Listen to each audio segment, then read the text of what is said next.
नई नई कहानी देखने के लिए हमारे चैनल स्टोरी विद सागा को सब्सक्राइब करें और वीडियो को लाइक जरूर करें। आगे बढ़ते हैं कहानी की ओर। जनवरी का महीना था। ठंड का मौसम अपने चरम पर था। गांव की पगडंडियों धुंध से ढकी हुई थी। पेड़ों पर सफेदी की परत जैसी ठंड जमी थी। लोग जल्दी जल्दी अपने काम खत्म कर घरों में दुबक का प्रयास कर रहे थे। ये लो काकी, खास आपके लिए यह सूखी लकड़ियां जंगल के उस तरफ से लेकर आया हूँ। ठंड बहुत है काकी, घर से बाहर मत निकलना। खुश रहो बेटा, अब जल्दी से अपने घर को लौट जा। ठंडी हवाएं बढ़ती जा रही है, कहीं तुझे ठंड ना लग जाए। गांव में सुबह के वक्त धुंध इतनी गहरी होती कि मानो सफेद चादर हर ओर फैली हो। इसी गांव में रवि नाम का एक किसान रहता था, जो मेहनती होने के साथ साथ अपनी सादगी और ईमानदारी के लिए जाना जाता था। सरिता, मैंने जो तुम्हें पैसे दिए थे रखने के लिए, उसे ले आओ। खेत जाते हुए हीरा भाई को उनके पैसे वापस करते हुए जाऊंगा। इतनी जल्दी क्या है पैसे लौटाने की? मैं यह कह रही थी, क्यों ना उन पैसों से हम अभी रिया के लिए कुछ जेवर ले लें। हीरा भाई ने तो कहा था, जब जी में आए तब पैसे वापस देना, और नहीं बन पड़ा तो भी कोई बात नहीं। पैसे ना लौट आए तो भी उन्हें कोई ऐतराज नहीं होगा। हाँ, उन्होंने कहा तो था, लेकिन पैसे लेते वक्त मैंने उनसे वादा किया था जनवरी की 25 तारीख को उनके पैसे लौटा दूंगा। और देखो, आज 25 तारीख है, जिसने हमें जरूरत के वक्त मदद की हो। ऐसे इंसान के पैसे समय पर लौटना चाहिए। आखिरकार जबान भी कोई चीज होती है। अच्छा इंसान वही है जो अपने किए हुए वादे पूरे करे। रवि के पास खेत का छोटा सा टुकड़ा था, जहां उसने इस बार गेहूं की फसल उगाई थी। फसल अच्छी हुई थी और उसे उम्मीद थी कि इसे बेचकर वह अपनी बेटी रिया की शादी के लिए पैसे जुटा सकेगा। उसकी पत्नी सरिता दिन रात उसकी मेहनत में हाथ बटाती। उनकी छोटी सी दुनिया उनकी उम्मीदों से भरी थी। एक दिन रवि अपने दोस्त मोहन के साथ बैठा होता है। रवि ने अपने दोस्त मोहन से कहा, इस बार फसल बहुत अच्छी हुई है। अगर ऊपर वाले ने चाहा तो हमें कोई कमी नहीं होगी। तुम्हें किस बात की कमी है मेरे दोस्त?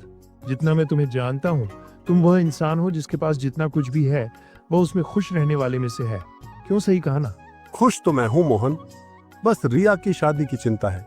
इस बार अच्छी फसल हो जाए तो सब सही से निपट जाएगा।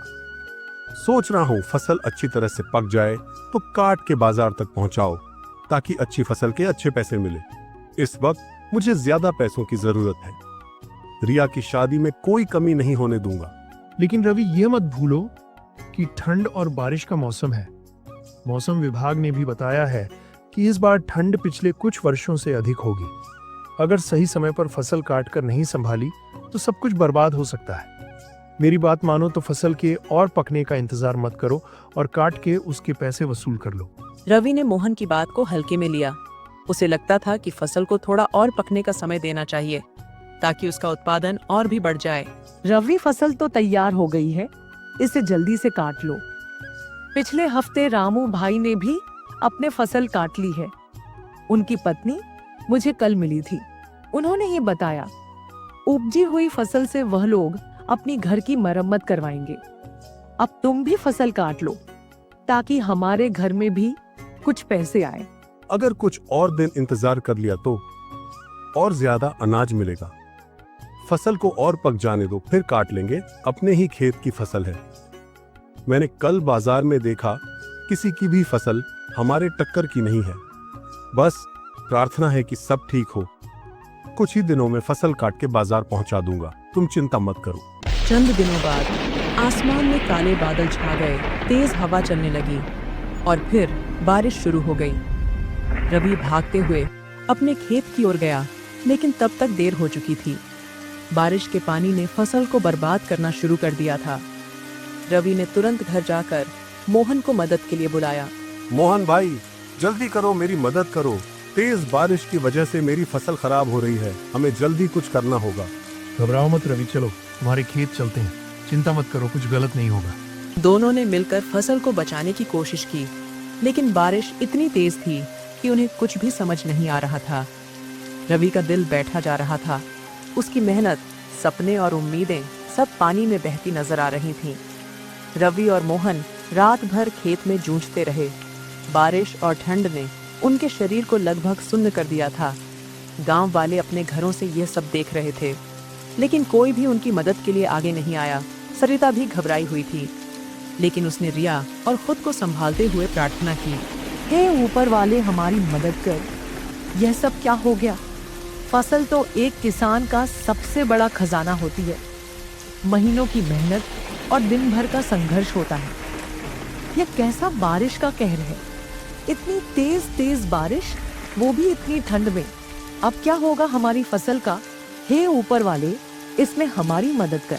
एक वक्त ऐसा आया जब रवि की तबीयत बिगड़ने लगी। उसने मोहन से कहा, मुझे माफ कर देना मोहन, मैं और नहीं कर सकता। शरीर जवाब दे रहा है। ऐसा लग रहा है पैर ठंड से जम गए हैं, हाथ सुन्न पड़ गए हैं। लग रहा है ठंड के कहर से बस अभी सांस रुकने वाली है। तुम हार नहीं मान सकते रवि, ये तुम्हारी मेहनत का सवाल है। याद करो तुमने इस फसल के लिए कितनी मेहनत की होगी, कितने दिन रात समय की परवाह किए बिना काम किया होगा। इससे तुम्हारी कितनी उम्मीदें जुड़ी हैं, तुम्हारे परिवार की उम्मीदें, तुम्हारे सपने। रवि, खुद को संभालो। अगले दिन जब बारिश थमी तो मोहन ने गांव के सरपंच से मदद मांगी। सरपंच जी, मेरी मदद करिए। मेरी सारी फसल कल रात की बारिश में खराब हो गई है। मैं बर्बाद हो गया साहब। कितने सपने, कितनी उम्मीदें, सब एक रात की बारिश में पानी के साथ बह गए।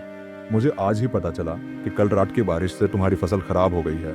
तुम घबराओ मत रवि, पूरा गांव तुम्हारे साथ है। तुम्हारी ईमानदारी, मेहनत और सरलता से हम सब वाकिफ हैं। मैं और बाकी गांव वाले हम सब मिलकर तुम्हारी मदद करेंगे। सरपंच ने पूरे गांव को इकट्ठा किया और रवि के खेत पर पहुंचा। गांव वालों ने मिलकर बचे हुए अनाज को इकट्ठा किया और सुरक्षित जगह पर रखा। यह देखकर रवि की आंखों में आंसू आ गए।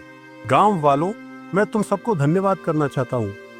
तुम सबने मेरी बहुत मदद की है, वरना इतनी ठंड में रजाई से निकलने को भी जी नहीं चाहता। तुम सबने अपनी चिंता करे बिना मेरी मदद की है। तुम सबका धन्यवाद। रवि ने गांव वालों का धन्यवाद किया। बारिश और बर्बादी के कारण रवि को अपनी फसल से उतनी कमाई नहीं हो पाई जितनी वह उम्मीद कर रहा था। उसने जैसे तैसे अपनी बेटी रिया की शादी की तैयारियां शुरू की थीं, लेकिन पैसे की कमी उसकी राह में सबसे बड़ी बाधा बन गई। जिस परिवार से शादी तय हुई थी, उन्होंने रवि पर दबाव डालना शुरू कर दिया। देखो रवि, मेरी तुमसे बात हुई थी।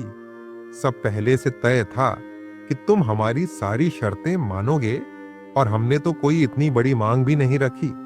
सिर्फ इतना ही मांगा है कि तुम थोड़ा बहुत दहेज का इंतजाम करो और तुम हमारे 150 बारातियों को खाना खिलाओ। तुमसे इतना भी नहीं हो पा रहा है तो हम तुम पर भरोसा कैसे करें कि तुम हमारे रिश्तेदार बनने के लायक भी हो या नहीं। मंगल जी, मैं जानता हूं आपकी मांग बिल्कुल जायज है, लेकिन आप मेरी परिस्थिति को भी समझिए। बारिश के कारण मेरी सारी फसल खराब हो गई है। हमारे पास पैसों के साथ साथ अनाज की भी कमी है।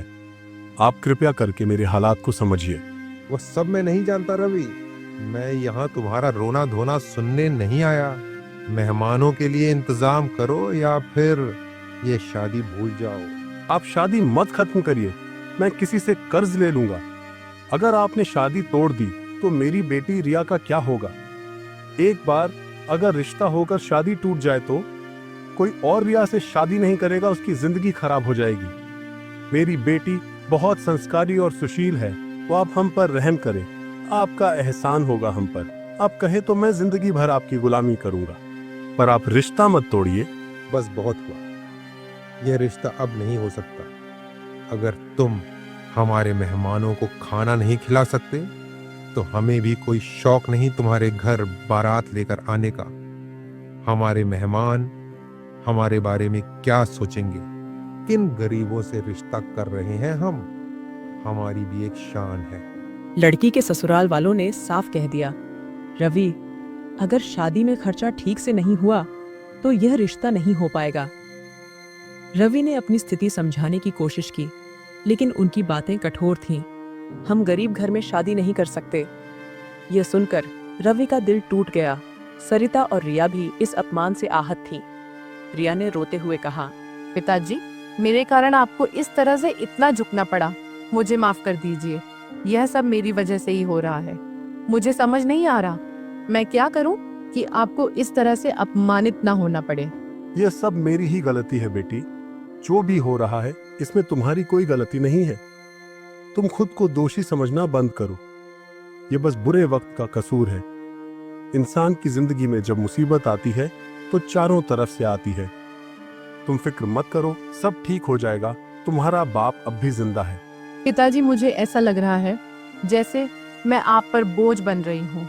मेरे वो पिताजी जिन्होंने कभी किसी का 1 रुपया नहीं लिया, जिन्होंने सारी जिंदगी मेहनत ईमानदारी से काम किया, जिन्होंने पूरे गांव में इतनी इज्जत बनाई, वह पिताजी मेरे लिए किसी और के सामने ऐसे अपमानित होते रहे, उनके सामने गिर रहे ताकि मेरी शादी हो सके। ऐसा मत कहो रिया बेटी। भला कोई बच्चा अपने माता पिता पर बोझ होता है क्या? तुम्हारी शादी करना या तो माता पिता होने की हैसियत से हमारा फर्ज है। रवि, जो कुछ भी तुम्हारे साथ हुआ, हमें वह सब सुनकर बहुत दुख हुआ। पर तुम चिंता मत करो, हम सब गांव वाले कब काम आएंगे। इतने सालों से हम सब एक दूसरे को जानते हैं। अगर हम एक दूसरे के लिए काम नहीं आए तो और कौन आएगा? हाँ, सही कहा धनिया भाई ने। हम सब तुम्हारे साथ हैं रवि। रिया सिर्फ तुम्हारी बेटी नहीं, वो हमारी भी बेटी है और उसकी शादी धूमधाम से होगी। गांव की हर बेटी बहन हमारी अपनी बेटी बहन है। तुम परेशान मत हो, सब ठीक से हो जाएगा। रिया के ससुराल वालों से मैं बात करूंगा। मैं उन्हें यकीन दिलाऊंगा कि उनके मेहमानों की खातिरदारी में कोई कमी नहीं आएगी। सारा गांव एकजुट होकर उनका और उनके मेहमानों का स्वागत करेगा। तुम निश्चित होकर घर जाओ, सब सही होगा। ये किस नेकी का बदला है जो मुझे इस तरह से मिल रहा है? इस वक्त जो मैं महसूस कर रहा हूँ वह शब्दों में व्यक्त करना मुमकिन नहीं है। वो बस एक बेटी का बाप ही समझ सकता है। इस गांव का ये उपकार मैं अपनी सारी जिंदगी में भी नहीं चुका सकूंगा। आप सबका बहुत बड़ा एहसान होगा मुझ पर। के दर्द को देखकर मोहन और गांव वालों ने एक बार फिर उसकी मदद के लिए हाथ बढ़ाया। गांव वालों ने चंदा इकट्ठा किया और शादी के लिए जरूरी सामान जुटाया। गांव वालों की मदद से शादी संपन्न हुई। रवि ने आंखों में आंसू लिए सबका धन्यवाद किया। मैंने अपनी जिंदगी में एक बड़ी गलती की। मैंने समय और मौसम की ताकत को नजरअंदाज किया और लालच में आ गया। लेकिन आज मैंने यह सीखा कि जब हमारे पास अपनों का साथ हो तो हर मुश्किल आसान हो जाती है। ये हमारे गांव की ताकत है। किस तरह से सारा गांव एकजुट हो गया। हमारी रिया की शादी करने के लिए पिछले कुछ दिन हम पर बहुत भारी थे। ठंड के इस कहर ने हमें बहुत सताया। हमने बहुत कुछ खोया, लेकिन एक बात समझ आई, अपनों का प्यार और साथ सबसे बड़ा आशीर्वाद है। रवि ने अगले सीजन में मेहनत से फसल उगाई और इस बार समय रहते ही उसे काट लिया। उसने सीखा कि समय की कद्र करना और अपनों का सहारा लेना ही असली संपत्ति है। प्रकृति और समय की अनदेखी करना हमेशा भारी पड़ता है, लेकिन जहाँ एकजुटता और सहयोग हो वहाँ हर मुश्किल आसान हो जाती है। नई नई कहानी देखने के लिए हमारे चैनल स्टोरी विद सागा को सब्सक्राइब करें और वीडियो को लाइक जरूर करें।